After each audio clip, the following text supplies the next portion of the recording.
نبی پاک علیہ الصلوۃ والسلام کو اللہ تعالیٰ نے 3 بیٹے عطا فرمائے۔ جب حضور علیہ الصلوۃ والسلام کے بیٹوں کا وصال ہوا تو میرے کریم آقا علیہ الصلوۃ والسلام پریشان ہوئے اور کافروں نے طعنے دینے شروع کر دیے کہ نبوت کا اعلان کیا ہے اور اللہ تعالیٰ نے اولاد ہی کیوں نہیں عطا فرمائی۔ خود کہتے ہیں کہ میں اللہ کا نبی بن کے آیا ہوں، تو جب اللہ تعالیٰ نے اپنا نبی بنا کر دنیا میں بھیجا ہے تو پھر اولاد کیوں نہیں عطا کی؟ اور اگر عطا کی ہے تو اللہ تعالیٰ نے اپنے محبوب سے 3 بیٹے جو ہیں وہ واپس لے لیے۔ تو نعوذ باللہ یہ محمد بن عبداللہ جو ہیں یہ اب تر ہو گئے ہیں،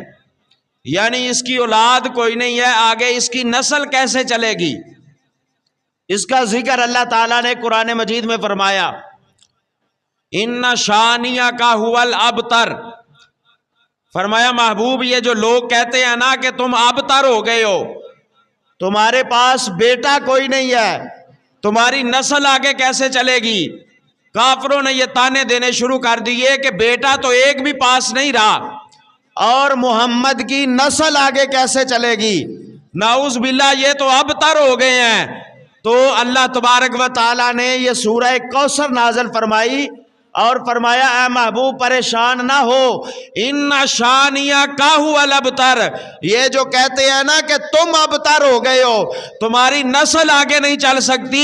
آپ پریشان نہ ہو، ان کی نسلیں ختم ہو جائیں گی لیکن تمہاری نسل جو ہے وہ قیامت تک چلتی رہے گی۔ فرمایا ان کی نسلیں ختم ہو جائیں گی۔ یہ جو کہتے ہیں کہ تمہاری اولاد کوئی نہیں ہے، تمہارا بیٹا کوئی نہیں ہے، کیونکہ نسلیں جو ہیں وہ بیٹوں سے چلتی ہیں، بیٹیوں سے نسلیں نہیں چلتی، بیٹیوں سے آگے کنبا جو ہے وہ نہیں بڑھتا، نسلیں چلتی ہیں بیٹوں سے۔ تو اللہ تعالیٰ نے اپنے محبوب کو 3 بیٹے عطا فرمائے اور وہ بیٹے بچپن میں ہی انتقال کر گئے، بچپن میں ہی فوت ہو گئے۔ تو ان کافروں کا ذہن تھا کہ بچے تو انتقال کر گئے ہیں، آگے نسل کیسے چلے گی؟ تو مالک کائنات نے فرمایا محبوب پریشان نہ ہو، ان کی نسلیں ختم ہو جائیں گی، ان کافروں کی، ان ظالموں کی نسلیں ختم ہو جائیں گی لیکن تمہاری نسل جو ہے وہ قیامت تک چلتی رہے گی۔ اسی لیے میرے کریم آقا علیہ الصلوۃ والسلام نے فرمایا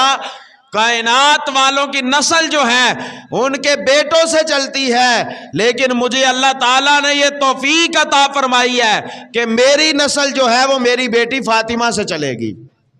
فرمایا میری اولاد میری بیٹی فاطمہ سے چلے گی۔ اسی لیے میرے آقا نے فرمایا امام حسن بھی میرا بیٹا ہے، امام حسین بھی میرا بیٹا ہے۔ تو حضرات گرامی اس وجہ سے جب حضور پریشان ہوئے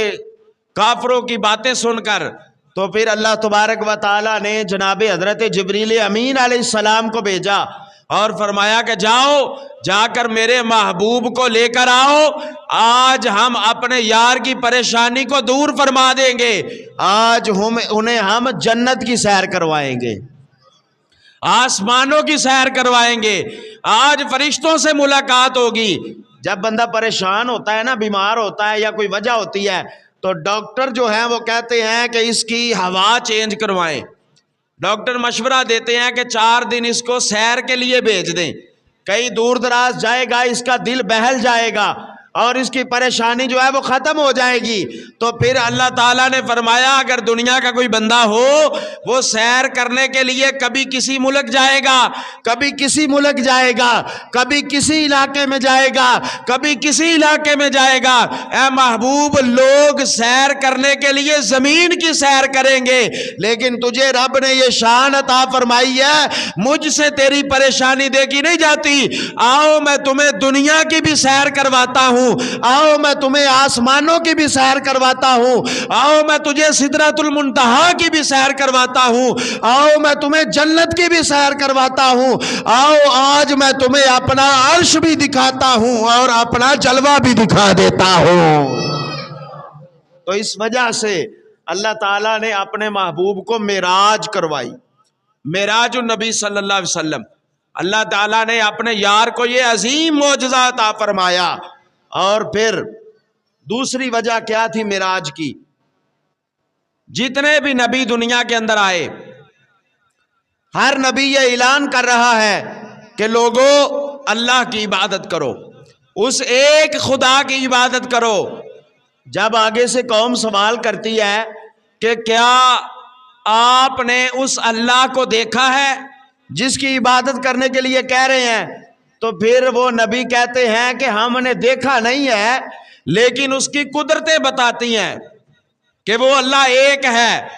حضرت آدم علیہ السلام سے لے کر جناب حضرت عیسیٰ علیہ السلام تک جتنے بھی نبی دنیا کے اندر آئے،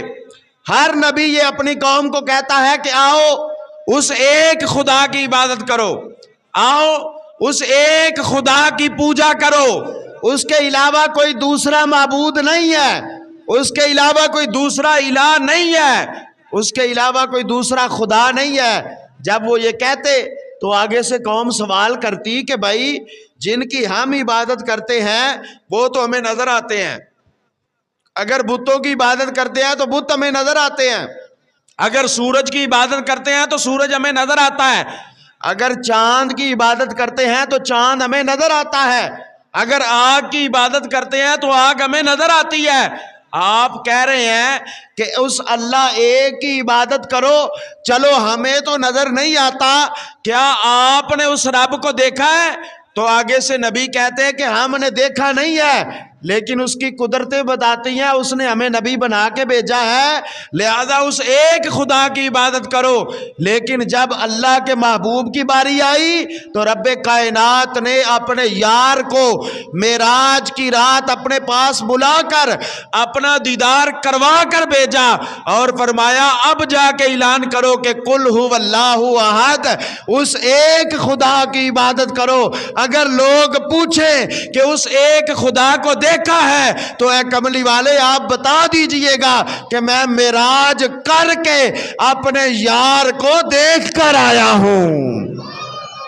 میں اپنے خدا کو دیکھ کر آیا ہوں بڑی سونی صورت میں۔ اسی لیے میرے کریم آقا علیہ الصلوۃ والسلام نے فرمایا میں نے معراج کی رات رب کو بڑی سونی صورت میں دیکھا ہے، بڑی خوبصورت صورت میں دیکھا ہے۔ اور وہ کیسی صورت ہوگی جس کے متعلق میرے کریم آقا علیہ الصلوۃ والسلام فرماتے ہیں جب میری امت کا کوئی بندہ شہید ہوتا ہے تو فرمایا اس کے خون کا ایک قطرہ زمین سے گرنے سے پہلے اللہ تعالیٰ اسے اپنا دیدار نصیب فرما دیتا ہے، میرا رب اسے اپنی زیارت کروا دیتا ہے۔ اور پھر فرمایا جب جنتی جنت میں چلے جائیں گے، قیامت کے دن جب جنتی جنت میں چلے جائیں گے، جہنمی دوزخ میں چلے جائیں گے، فرمایا اللہ تعالیٰ کی ذات جو جنتیوں کو سب سے بڑا انعام عطا فرمائے گا نا، فرمایا وہ اللہ اپنا دیدار کروائے گا جنت میں رہنے والوں کو، وہ اللہ اپنی زیارت کروائے گا جنت میں رہنے والوں کو۔ تو جنت میں جا کر جنتیوں نے جس خدا کو دیکھنا ہے اس خدا کو اللہ تعالیٰ کے محبوب نے معراج والی رات دیکھا ہے۔